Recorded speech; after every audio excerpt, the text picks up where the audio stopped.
Riwruok matayo tuke mag rugby pachoka Kenya Rugby Union KRU oyudo sir kuom kambi moro mar goyo punda omenda ma biro konyo timo ikruok mar tim maduong' mar Kenya Shujaa motelo ne lig maduong' mar HSBC.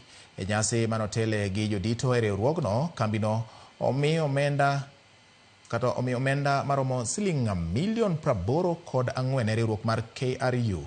Jakom Sasha Mutai onyiso mor mare kuom sir machal kod mano, kowacho ni omendano biro konyo timo ikruok mar Shujaa kanyakla gi tim mar Morans. Kenya nong'ado tiko mar duogo e tuke madongo mag HSBC ka raund mokwongo ibiro bagi e boma ma Cape Town e piny Afrika ma milambo.